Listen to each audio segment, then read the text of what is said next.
আগামী মাসেই এইচএসসি প্রথম বর্ষের প্রথম সাময়িক পরীক্ষা এবং দ্বিতীয় বর্ষের নির্বাচনী পরীক্ষা। আসসালামু আলাইকুম, আমি জুবাইদুল হক, ভারপ্রাপ্ত অধ্যক্ষ চকরিয়া আবাসিক মহিলা কলেজ। আজকে চকরিয়া আবাসিক মহিলা কলেজের ছাত্রীদের জন্য এবং সকল দেশের সকল কলেজের এইচএসসি লেভেলের ছাত্রছাত্রীদের জন্য কিছু গুরুত্বপূর্ণ তথ্য শেয়ার করব। কারণ আমাদের কলেজে যেটা হবে সেটা এই প্রত্যেক কলেজেই এই অবস্থায় সেই কাজটাই হবে। সেই জন্য প্রথমেই আমি আজকে আমাদের কলেজের ছাত্রীরা কক্সবাজার জেলায় কক্সবাজার কলেজে চট্টগ্রাম শিক্ষা বোর্ড কর্তৃক আয়োজিত আন্তঃ কলেজ ক্রীড়া প্রতিযোগিতায় 2টা ইভেন্টে প্রথম এবং 4টা ইভেন্টে দ্বিতীয় এবং 3টা ইভেন্টে তৃতীয় হওয়ার গৌরব অর্জন করেছেন কক্সবাজার জেলায়। সেই জন্য আমাদের ছাত্রীদেরকে আমি অভিনন্দন জানাচ্ছি, আন্তরিক মোবারকবাদ জানাচ্ছি।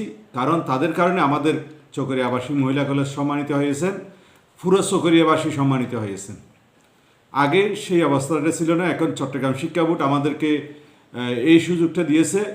জেলা পর্যায়ে তারা একটা প্রতিযোগিতার সুযোগ পেয়েছে এবং আগামী 8 তারিখ বিভাগীয় পর্যায়ে চট্টগ্রামের ফ্যারেট কর্নারে এই যারা প্রথম হয়েছেন তারা আবার বিভাগীয় পর্যায়ে প্রতিযোগিতায় অংশগ্রহণ করবেন।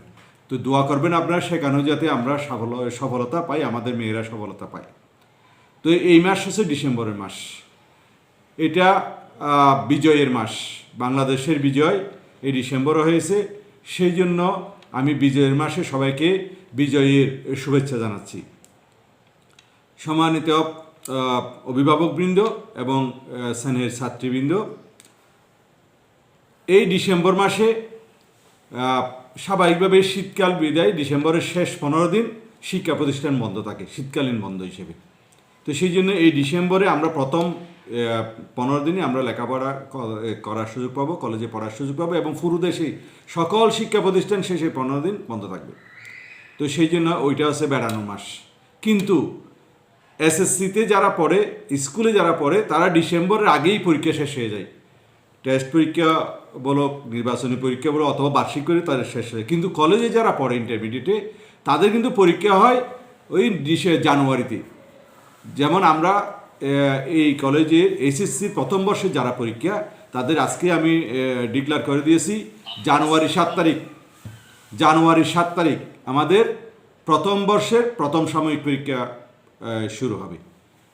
এবার দ্বিতীয় বর্ষের যে অর্থাৎ নির্বাচনী পরীক্ষার আমাদের বোর্ড থেকে জানিয়ে দেওয়া হয়েছে, ঘোষণা করা হয়েছে 26শে ফেব্রুয়ারির মধ্যে রেজাল্ট দিয়ে দিতে হবে, রেজাল্ট বোর্ডে পাঠিয়ে দিতে হবে। তাহলে বোর্ডে পাঠিয়ে দেবে। আমরা কিন্তু রেজাল্ট কিন্তু আগে পাঠাইতাম না, আমরা ফর্ম পূরণ করে ফেলতাম, কিন্তু এবার কিন্তু রেজাল্ট পাঠাতে হবে। অর্থাৎ রেজাল্ট পাঠাতে হবে মানে সবাই পাস করছে কিনা বোর্ড দেখবে।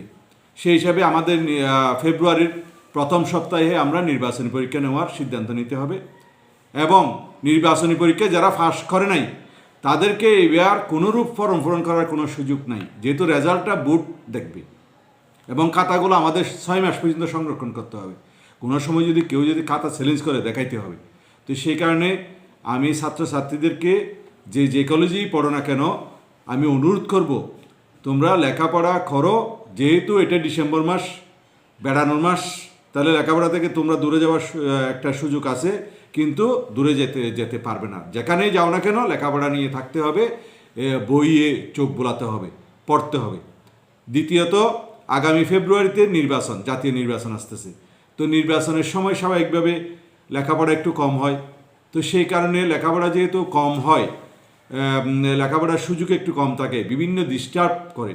সেই কারণে তোমাদেরকে এখন থেকেই অনুরোধ, যেটা তোমরা যদি রাতে যদি আর্লি ঘুমিয়ে যাও, তাহলে ভোর রাতে তোমরা যদি উঠে লেখাপড়া করো, তাহলে তোমাদের এই লেখাপড়ার ফলটা ভালো হবে, স্মরণ শক্তি বাড়বে এবং এই যেগুলো পড়বে সেগুলো অনেক দিন তোমার মনের মধ্যে থাকবে, তোমার মেধা বাড়বে।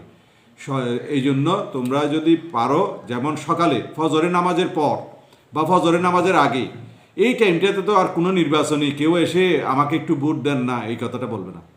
যারাই বলবে, যারাই ডিস্টার্ব করবে, মিছিল বলো, মিটিং বলো, যাই বলো, এটা হচ্ছে বিকালের টাইমে অথবা রাত্রি। তো বুট টাইমে লেখাপড়ার টাইম, এটাই তোমাদের সিলেক্ট করতে হবে, রুটিন করে ফেলতে হবে বর্তমানে। এখন থেকে একটা রুটিন করে ফেলো সবাই, কারণ কলেজে লেখাপড়া এখন আস্তে আস্তে ধীরে ধীরে কমে যাবে। যেহেতু টেস্ট পরীক্ষার আগে আস্তে আস্তে স্টুডেন্টও কলেজে কম আসে, লেখাপড়ার কমে যায়, তো কিন্তু পরীক্ষা কিন্তু কঠিন হবে। সেই হিসাবে তোমরা লেখাপড়ায় আসো, একটা রুটিন করে ফেলো, প্রত্যেকটা সাবজেক্ট যাতে তোমার রুটিনে আসে, প্রত্যেকটাকে সমান নজর দিতে হবে। কারণ তুমি যদি ইসলামের ইতিহাসে যদি ফেল করো তাহলে ফেল। এই জন্য ইংরেজিতে যেমন গুরুত্ব, ম্যাথে যেমন গুরুত্ব, তোমার আইসিটিতে যেমন গুরুত্ব, প্রত্যেকটা সাবজেক্ট, অ্যাকাউন্টিংয়ে যেমন গুরুত্ব, প্রত্যেকটা সাবজেক্টেই সেভাবে গুরুত্ব দিয়ে লেখাপড়া করতে হবে। তো প্রথম বর্ষের ছাত্রীরা তোমরা মনে করো না যে আমরা এখনও নতুন, এটা মনে করার কোনো সুযোগ নেই। তোমাদের প্রত্যেকটা কলেজে এই জানুয়ারিতে প্রথম বর্ষের প্রথম সাময়িক পরীক্ষা শুরু হবে। সেই পরীক্ষায় তোমাকে জানান দিবে তুমি এইচএসসি লেভেল কীভাবে শেষ করো। প্রথম দিকে তুমি যদি ভালো রেজাল্ট করো তাহলে তোমার মনের মধ্যে একটা সাহস তোমার চলে আসবে, এবং তুমি যে পারবে ইন্টারমিডিয়েট এটা মনের মধ্যে চলে আসলে তুমি উৎসাহিত হবে। আর যদি প্রথম পরীক্ষা যদি খারাপ করে হলো তাহলে মনে হবে যে আমার দ্বারা লেখাপড়া হবে না, তুমি হতাশ হয়ে যাবে। সেই কারণে একটু মনকে শক্ত করে লেখাপড়ায় আসো। তোমরা সকল শিক্ষিকারা তোমাদেরকে সহযোগিতা করার জন্য প্রস্তুত আছে। সবাই বই নিয়ে প্রতিদিন কমপক্ষে 2 ঘন্টা বসো লেখাপড়ায়, ঠিক আছে? আমি ছেলেদেরকে বলবো, ছাত্রদেরকে বলবো, আমরা যখন সিরিঙ্গে উঠি, সকরিয়ে উঠি, আমরা যখন ফিউরিয়ায় বসি, আমরা যখন বিভিন্ন রেস্টুরেন্টে বসি, দেখেন যে অনেক ছাত্ররা ওখানে রাত্রে আড্ডা দেয়। এই আড্ডা তোমাদেরকে এখন এটাই তোমাদের ভবিষ্যৎ ধ্বংসের করার একটা কারণ হয়ে দাঁড়াবে। সেই জন্য তোমরা মা বাবার কথা শুনে, শিক্ষকদের কথা শুনে বাসায় সন্ধ্যার পরেই, মাগরিবের নামাজ পড়েই বাসার মধ্যে অবস্থান করো এবং লেখাপড়া করো। সবার জন্য সুস্বাস্থ্য কামনা করে, সবার সফলতা কামনা করে আমার বক্তব্য এখানে শেষ করছি। আসসালামু আলাইকুম রহমতুল্লাহ।